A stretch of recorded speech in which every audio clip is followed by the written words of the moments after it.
37th parallel on America's haunted highway, it's Pixelated Paranormal, your guide to the unusual and the strange.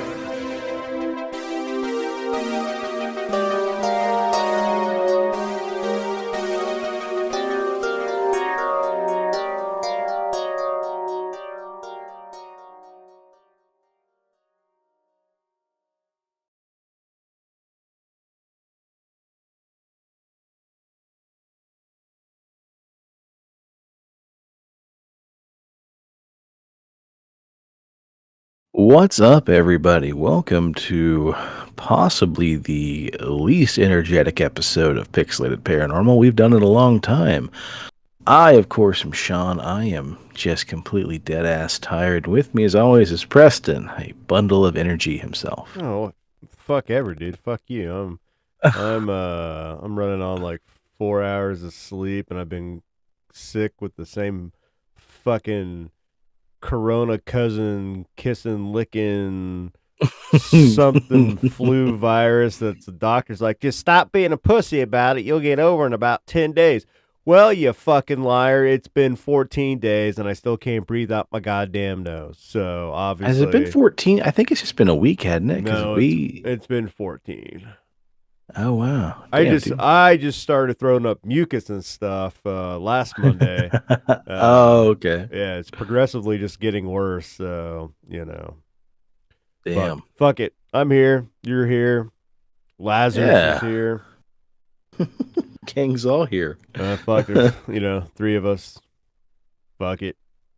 There we go. Yep. Yeah, buddy, it's going to be fast and loose on this one here because I too am running on 4 hours of sleep. I think I went to bed about 1:30. Had to get up at 5:30. Drove almost 3 hours to Tulsa.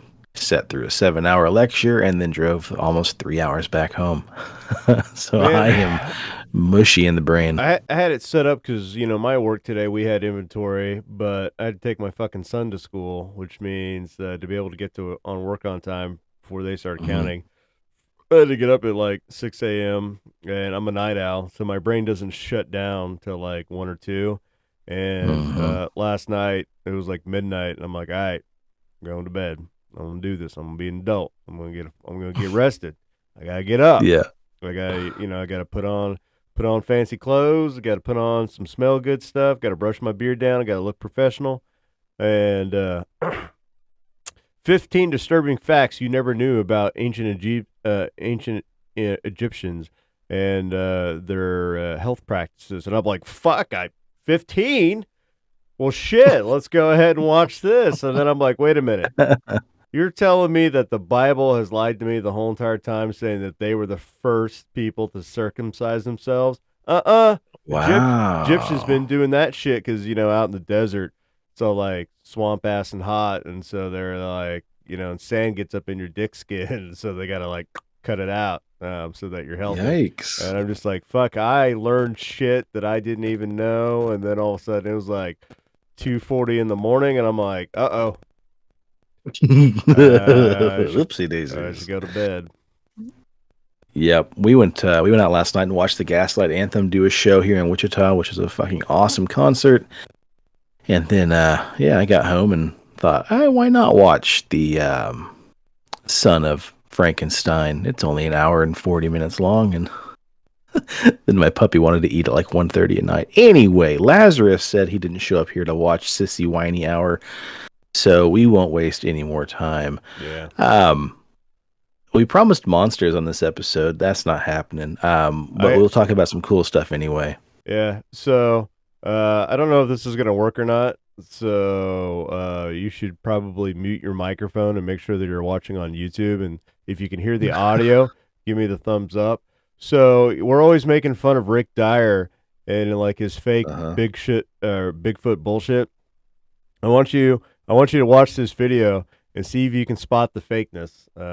So this is not Rick Dyer. This is some other piece of shit. So, all right.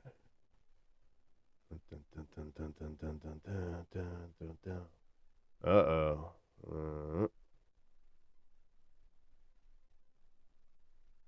Yep. You could tell the immense size of the creature by comparing it to my head. My father shot the Bigfoot in 1953. They had to cut it up to get it out of the swamp. I have all the body parts. When my father passed away, that was given to me. It's been very expensive for my father, my family, to keep the Bigfoot, you know, frozen for that many years. You know, it was always in a commercial freezer. It's always wrapped up, you know, with several layers to keep it, you know, it looks in pretty good shape considering that it's been frozen for 65 years. Now let me take the camera in so that you guys can look closer at the Bigfoot. It's, by the way, I've taken a lot of shit on my YouTube channel, people saying that I'm always making jokes, this is not real. This is real. Not everything in my life is a joke. This Bigfoot head, the Bigfoot, I've showed the Bigfoot's feet, its the real arms, joke, man. its penis. I've shown a lot of the Bigfoot. That's real. Not everything's a joke. Yeah, I do joke around, but this is not a joke. This is real. Check it out. You can see it has a lot of ice on it. It has remained frozen. You can see its eyeball there. This is very heavy. It weighs about 120 pounds, so I can't move it by myself. I have to have somebody help me move it.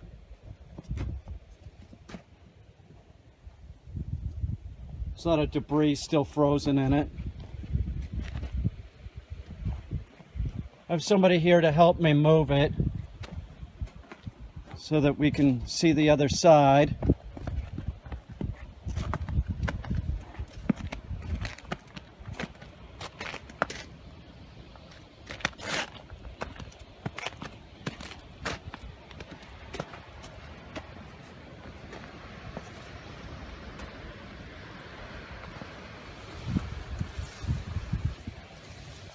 If you compare the Bigfoot's head to my head, you can see, one, it looks nothing like a human, and, well, it looks a little bit like a human, but the size difference, it's immense. It's absolutely immense. The Bigfoot head alone weighs 120 pounds, give or take, and you figure it's been frozen for many years, so it's probably lost some weight. It's probably dried out in the freezer some, so it's well over 120 pounds, just the head alone. It does have ears under there. Don't really have rubber gloves on. You can see part of the ear there.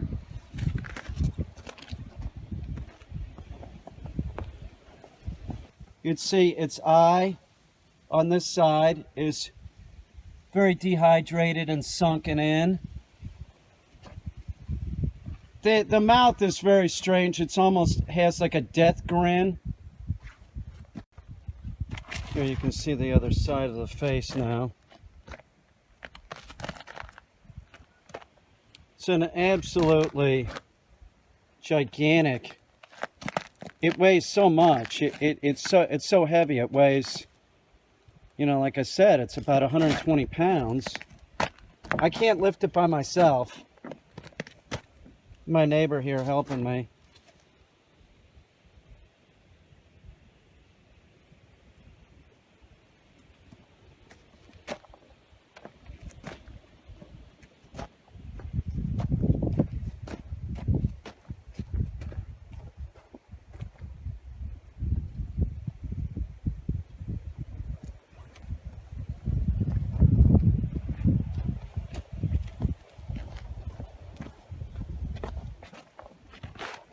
Its eyeballs are really fucking strange. Get a close-up of its eyeball. Here's a close-up of its eye. One of its eyes. See, it's all dehydrated and sunken in. You can see it. It's an eyeball.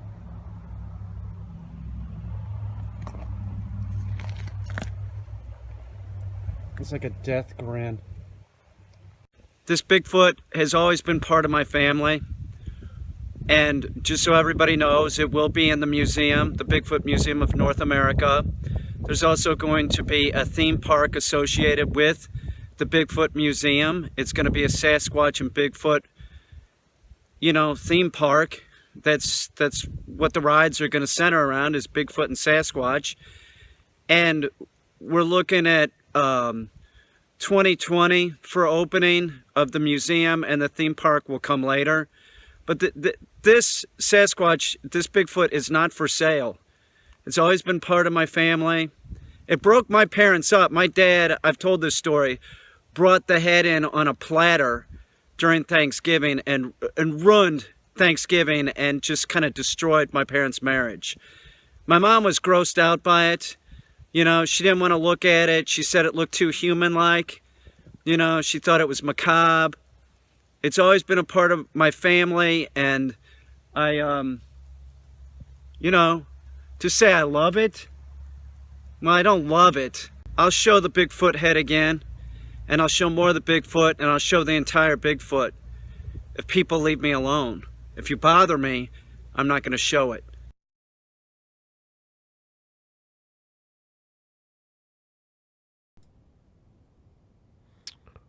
Wow.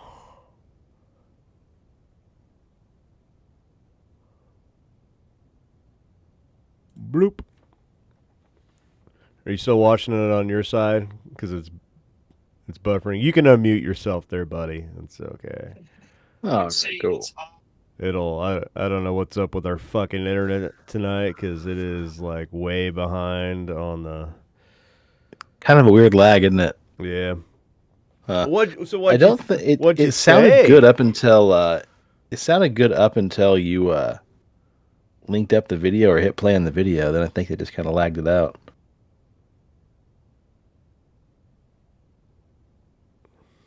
Yeah, cool. So Southern Keys looking for some sweet missing 411 action. That's awesome. Stick around and we'll get you loaded up on some of that good missing 411 story. We got a news story that's going to lead into the main story for the episode. So yeah, we'll definitely get that going. Well, I think that Bigfoot head's a big crock of horse shit. So I don't know if you were watching it, but he was going around, he was getting toward like the neck, and then you see that that little bit of bone sticking out. When you watch, you can actually look on the inside, and it looks like black corrugated plastic piping. Man. Yeah. But man, that's the body that when my daddy brought it home in 1959 and he had the severed head on the Thanksgiving platter, it broke my parents' marriage apart. My mom said, "No fucking way you're gonna bring that thing into this Thanksgiving dinner."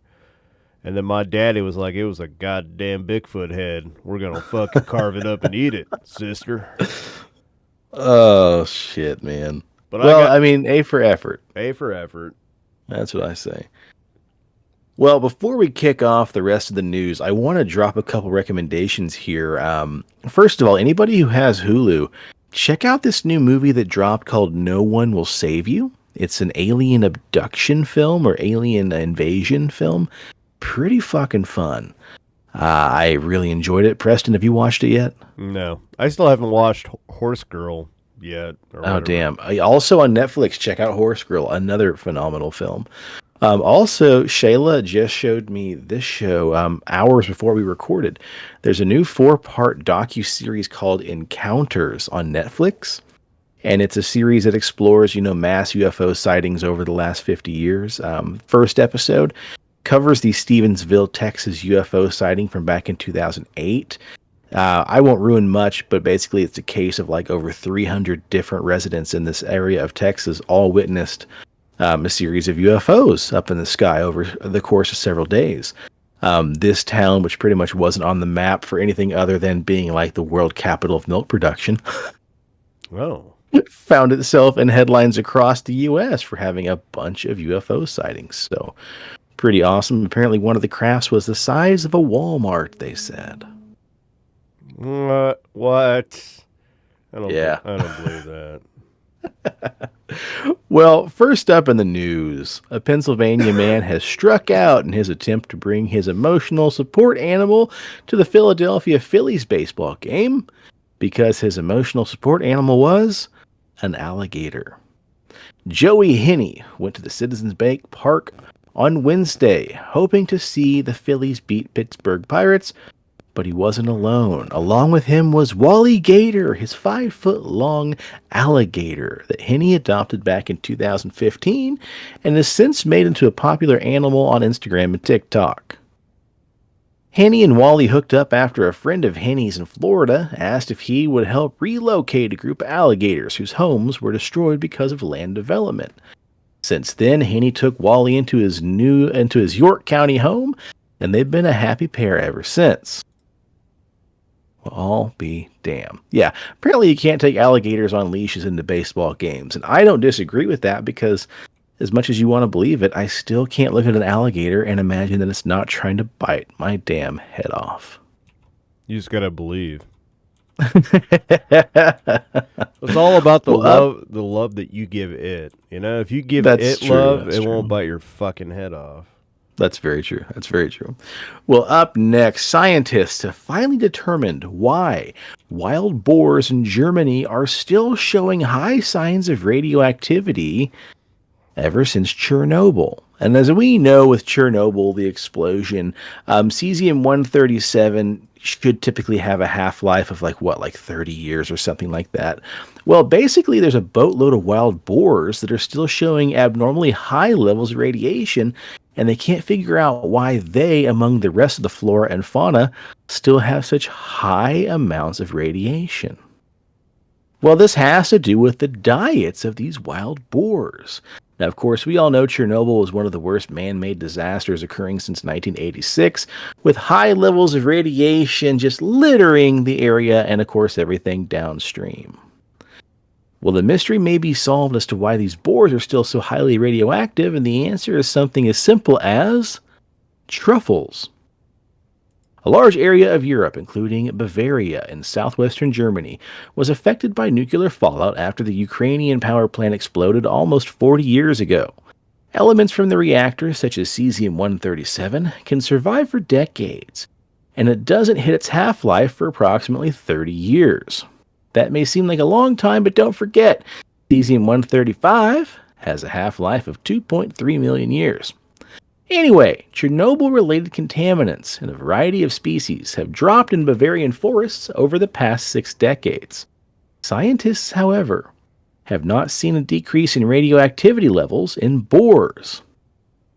Now again, since cesium-137 has a half-life of 30, there is some confusion as to why boars continue to show such high levels of contamination.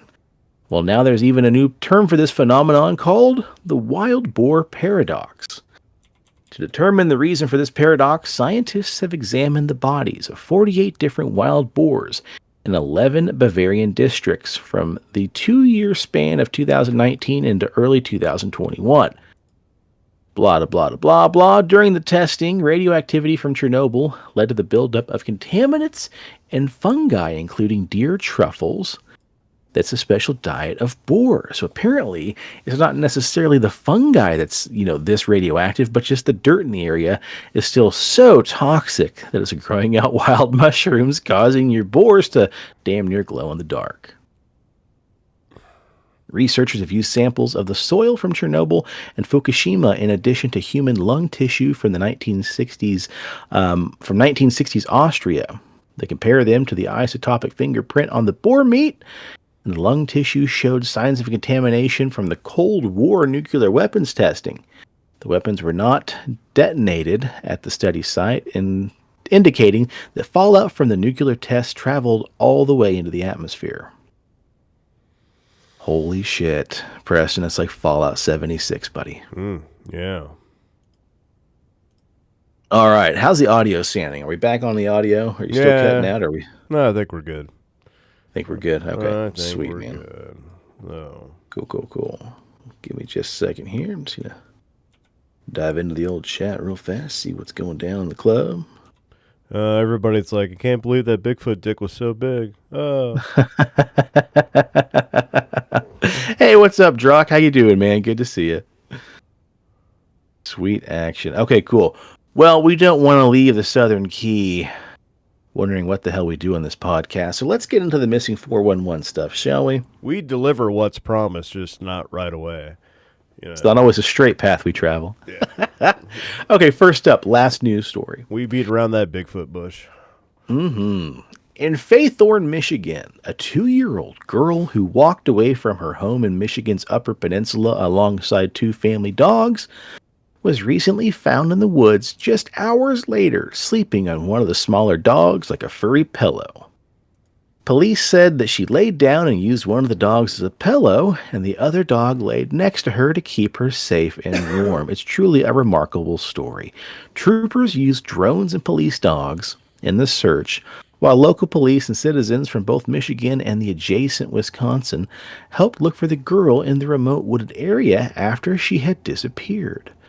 Troopers from Michigan State's Police Iron Mountain had posted up and had been called to the home of a Faithorn area, Menominee County, around 8 p.m. Wednesday after the girl wandered away. After midnight, a citizen on an ATV found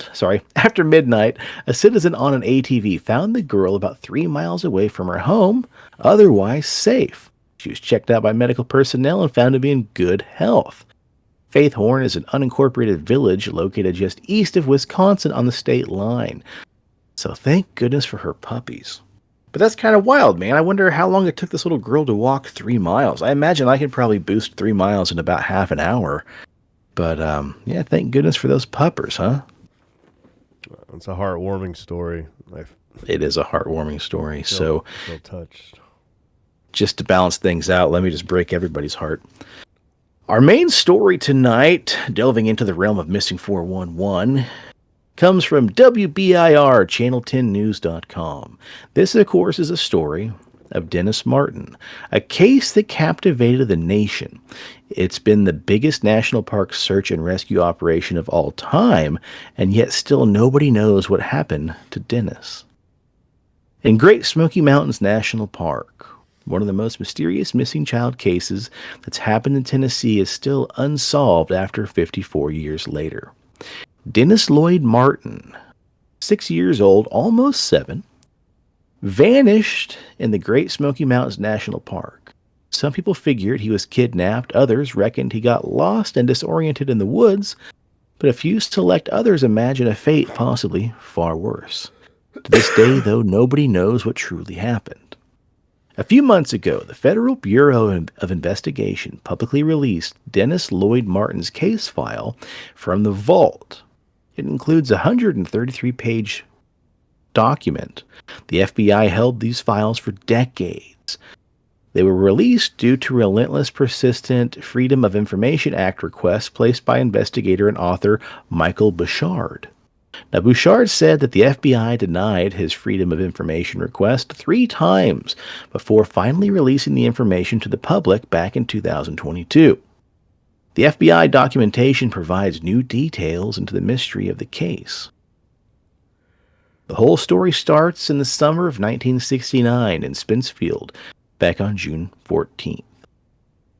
Todd Matthews said, "I've always thought of that case. You know, when I say my young children and grandchildren reach that age, you think that this could possibly be a person that who goes missing." Matthews is a former director of National Missing and Unidentified Persons System, or also AKA Name Us. It's a national database that keeps track of people missing across the country. Anyway, Dennis Martin was one of the first names on the list. It's a name that they've never been able to take off. If NAMUS is properly used, I think we can drastically cut down on the missing and unidentified persons cases, even some of the older ones, says Matthews. According to the National Park Service incident, Dennis was the last... I'm sorry. Let me get a drink of water here. Sorry, boys. And ladies, don't be rude. Yes. According to the National Park Service incident report, Dennis was last spotted at 4:30 p.m. on the night of June 14th, 1969. He had been on a camping trip with the family for Father's Day weekend, and he was wearing a red shirt. Now, according to the incident report, Dennis had been playing a game of hide and seek. He was out of sight for just a few minutes, and shortly after, minutes then turned into hours. Spence Field is nestled just off the Appalachian Trail. Martin's family members hiked for miles in search of Dennis. By 8:30 p.m., those family members hiked nearly 6 miles to the nearest ranger station in Cades Cove to alert the authorities of his disappearance. Now that night, as these stories often have, a rainstorm delayed the search efforts, and that's something we see a lot of, this weird pattern of anytime somebody goes missing, especially children, just torrential downpours hit and just kind of ruin any search effort. Washing away any trails of footprints, taking some of the scent away from dogs who are actively trying to find people. The rain, I'm sure of it, made it harder to travel on foot. The people that were looking for the remains or whatever was left makes it harder to track, said Matthews. Searchers from all over came in to help, both trained and untrained. NPS reports show nearly every inch of the mile radius that Dennis vanished had been walked by volunteers. At the peak of the search, 1,400 people showed up to look for Dennis, the biggest national park search of all time. Liz Hall, the Great Smoky Mountain National Park's emergency manager, said, actually, in the history of search and rescue in the United States in general, this was a very large search and rescue effort. Hall said the number of people was detrimental to the effort. From Dennis Martin, we learned that more resources isn't necessarily going to be the right answer, she said. Hall went on to explain that many people could trample over evidence and miss things that more trained eyes could have spotted. Hundreds of rescue crews, hikers clubs, Boy Scouts, sheriff's offices, firefighters, and community members showed up to help. The Red Cross provided food, helicopters, and K-9 units were also deployed to help the search. Now, according to the NPS report, the final cost of the search banked $50,000 worth of resources. That was in 1969, so if you compare that to the cost of inflation, we're talking about $415,000 worth of resources in today's money.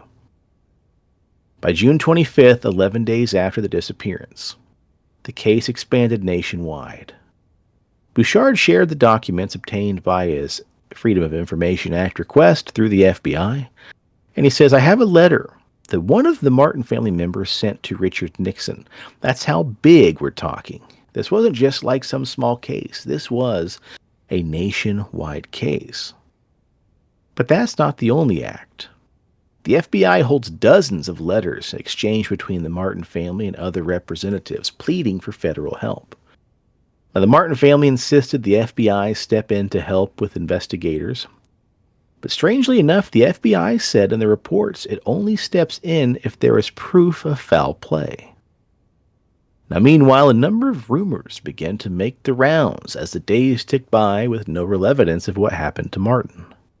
In Bouchard's book, The Disappearance of Dennis Lloyd Martin, Lost in the Great Smoky Mountains, he outlines a number of strange theories that the town was talking about. Now, these theories are known as lost and disoriented, abduction, suspicion, eaten by animals, a serial killer, or mystery not worth a buck. The NPS wrapped up the search for Martin on June 29, 1969. Matthews said, I know they wanted to find him alive, but no trace was ever found. I mean, nothing. And it seems almost impossible, though, as so many people said to go ahead that had been looking for something. With so many people there to get ahead had been looking for something. The mystery theory supports the mystical and also unknown factors, but he calls these to be very far-fetched. An example, the first one, is that he has to have been kidnapped by Bigfoot. And I hate to be a bomber in this game, but there's no such thing as Bigfoot, Bouchard goes on to say. I don't know, Bouchard. If you watched the video from earlier in this episode, you might change your tune. Yeah, Bigfoot, is has a 120-pound head, is fucking like frozen, and has corrugated plastic in his neck. I mean, to his credit, the idea of something having a head that weighs 125 pounds is fucking terrifying.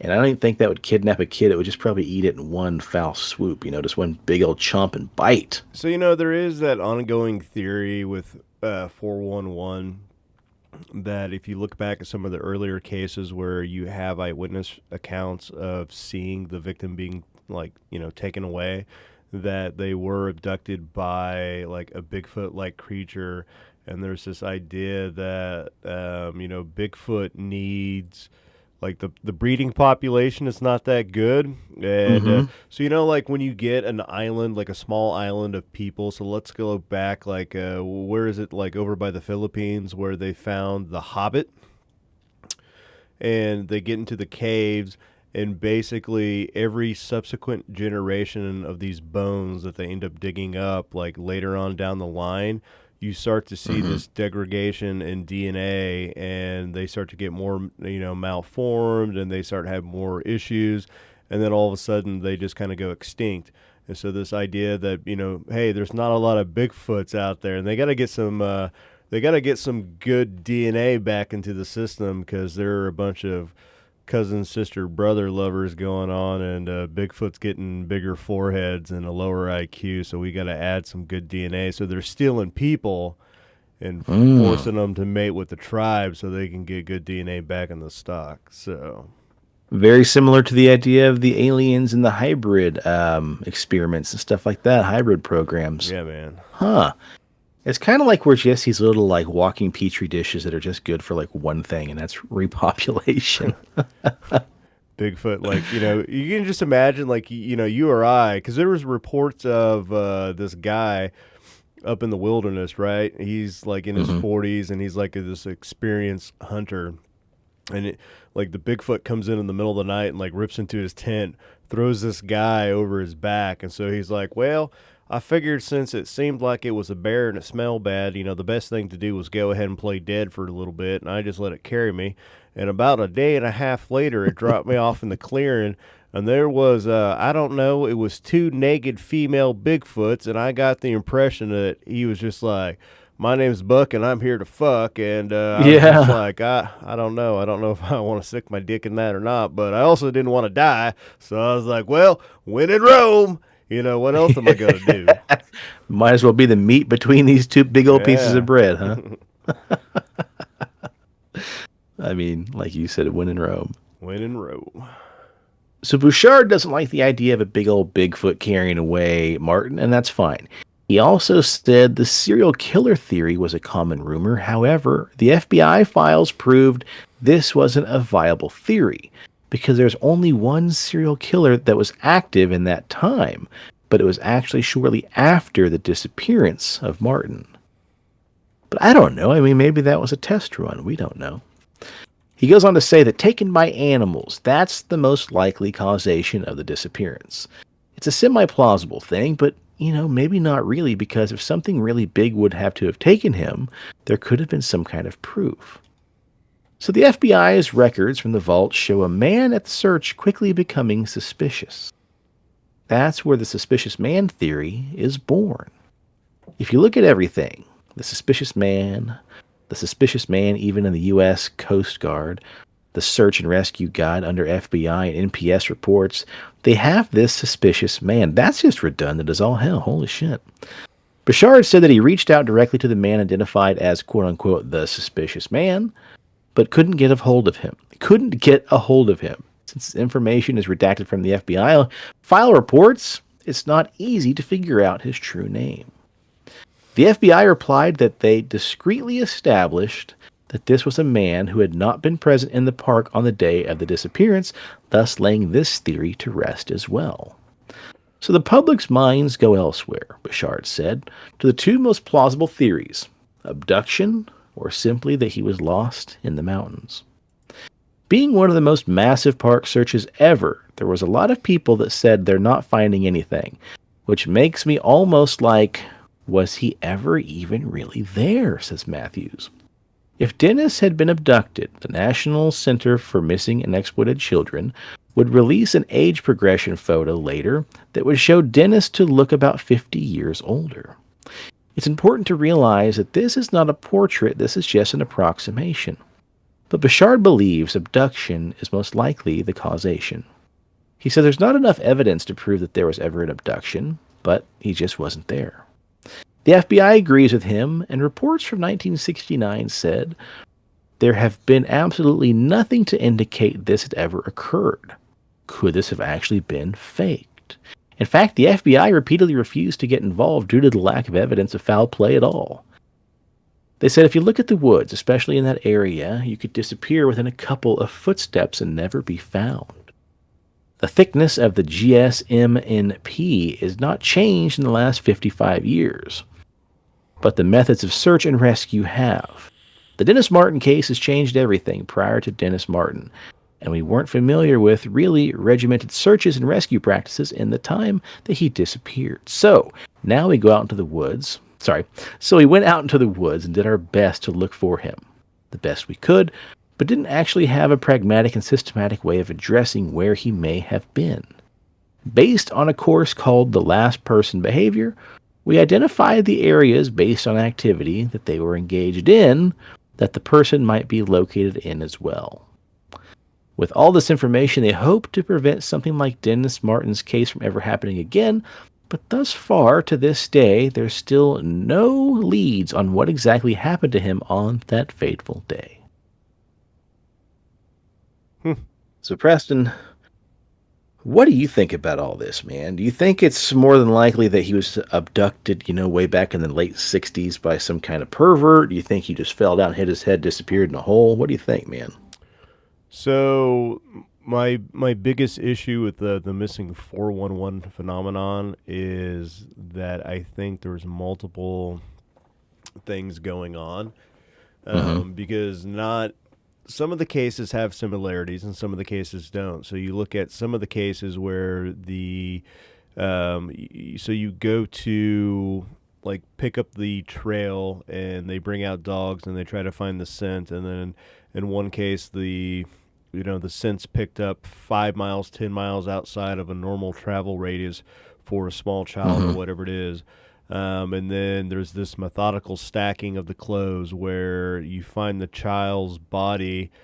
There's, and they're naked. So the clothes are stacked up, and they're stacked up in a very neat pile. So you have the shirt on bottom that's neatly folded. Then you have the pants that are on top that are neatly folded, and then the underwear, and then you have the socks, and then you have the shoes on top of that. But then there's no sign of rape. There's no sign of any type of, where blood was drawn, if they were like murdered with a weapon, like bludgeoning, anything like that. There's no sign of any type of murder going on. So then it's chalked up to, the child died of hypothermia or exposure to the elements. And then if it's a hunter, same thing. They'll search within 5 or 6 miles, never find anything, and then all of a sudden a year later, they'll find the body naked up in a tree to where that person shouldn't have been able to climb up in that tree, but at the bottom of the tree, the clothes are methodically folded. And then you have other like missing 411 where there is no sign of the body, there's no sign of the clothes, there's no sign of a trail, and then all of a sudden, like 6 years later, the search party, they were in and out of there so much, and like this area was hit, and then all of a sudden they find one piece of the bone, but there was nothing else. But they searched there. Like they hit that area so hard they should have found that body, but they didn't. So it's like whatever happened, like the killer or whatever it was brought it back. But the MO is if it's always a small child, and that small child always has some type of like, I don't want to say deformity, but there's an ailment going on, whether they are autistic, whether there's a mental retardation going on, whether the child is blind, whether the child cannot hear. If it's an adult, the adult is always like, 40s, 50s, always male. They're always isolated, so it's an experienced hunter, but that experienced hunter went off from the group and then was isolated by themselves. So there's I think multiple phenomenons going on to where you can't say that it was some pervo out in the forest.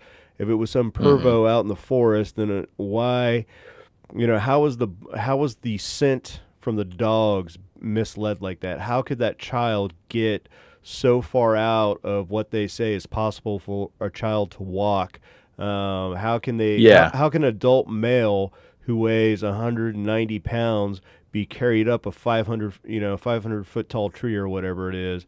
Some of these things just don't really add up to where it's a human perpetrator. That there's some extraterrestrial, Bigfoot, fucking, old lady Gaga, Baba, whatever, Baba Ganoush in the forest. Baba Yaga. There you go. Fucking Baba Yaga is like some shit's Baba happening. Ganoush. Oh my god, that's hilarious. Yeah, I know there was a story not too long ago, like maybe a year ago, about that kid named Riker Webb. I don't know if anybody remembers that, but he was somebody who went and disappeared for like 48 hours. There's tons of these stories, man. There's another one we talked about back in like 2019. This 3-year-old kid disappeared, and like they searched the area, they couldn't find him. They researched the area, they couldn't find him, and then after like almost 2.5 days later, this kid's found after everyone's pretty much giving up hope. And when they talk to this 3-year-old kid, he's in good spirits. He's kind of hungry. And they're like, hey, like, where were you? What's going on? And he's like, oh, I got lost and a bear found me and kept me company. And like, there's no trace of a bear. But this 3-year-old toddler just, swears that he found some furry little creature who kept him company and kept him warm. And then whenever people, finally found him and he heard human voices, this thing like scuttled off into the woods. And he just swore that, yeah, he found a furry little friend to kind of keep him company in the woods. Yeah, I don't know. I think we got to dive more into some more of these missing 411s, man. I think I've got now, 1, 2, 3, 4, 5 books in this series, and it's been a while since we did a deep dive. Tonight's was a little lazy just because I am completely mushy-brained. Yeah. But we got to do another series of investigations. Melody is following us on Facebook tonight. She says, thank you, guys. I need to catch up on your podcast. Did you say you're not on Apple anymore? So Melody, we are on Apple, but we had to get a new feed. If you research us back on Apple Podcasts, you'll see that there is a second Pixelated Paranormal podcast. So that's our new feed. Just resubscribe to that. We greatly appreciate you being able to catch up on all the stuff that we've probably dropped, because I think the old feed stopped at episode 190 episode. No, so Melody, if this is where it gets confusing. We used to have our show on Apple that was labeled The Pixelated Paranormal Podcast, which stops at episode 251 with an episode called The Big Announcement and some vampire stuff too. Like Presto said, basically things came to an end at our old network and we had to re-upload every single episode into a brand new stream. So we're everywhere. We're still on Google, Apple, Amazon, everything. It's just now called Pixelated Paranormal. It's no longer called The Pixelated Paranormal Podcast.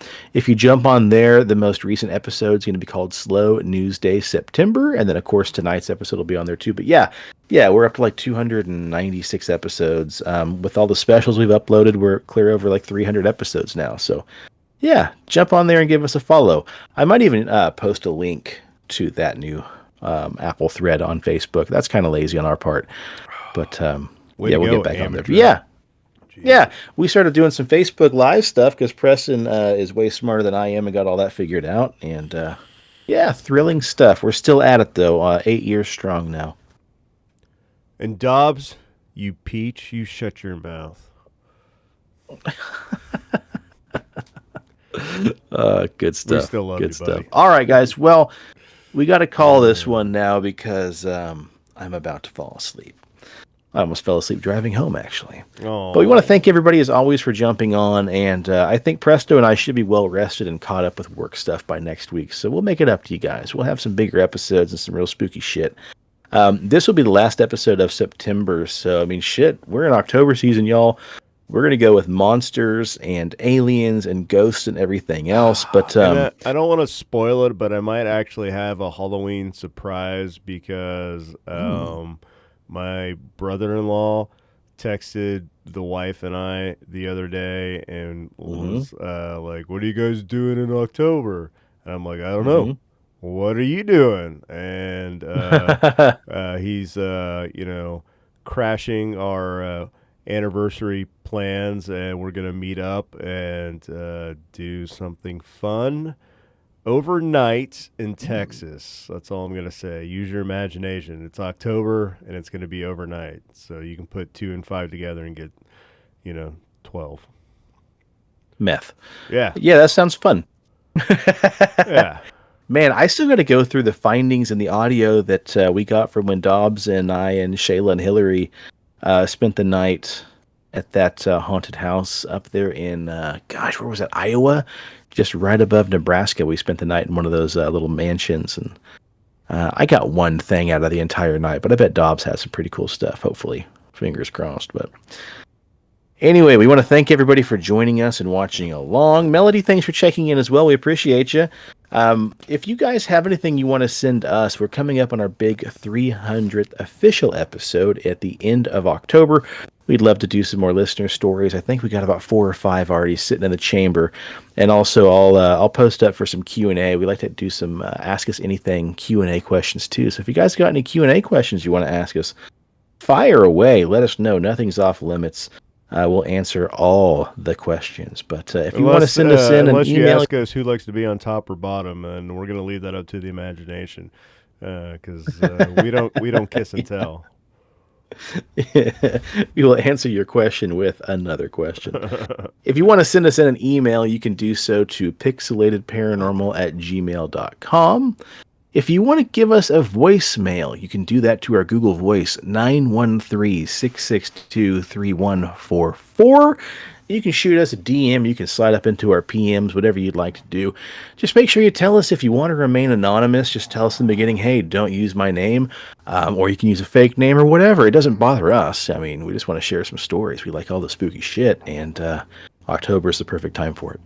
If you're on Instagram, follow us at PXL Paranormal. On Facebook, we are the Pixelated Paranormal Podcast. Preston, what do you got, pal? We're at 276 on YouTube, so if you're watching and following us on YouTube, like, subscribe, share, smash that fucking spooky button, and follow us for more content. We're still sitting at 10 on Rumble, so if you're into conspiracies and everything kooky and crazy, give us your support.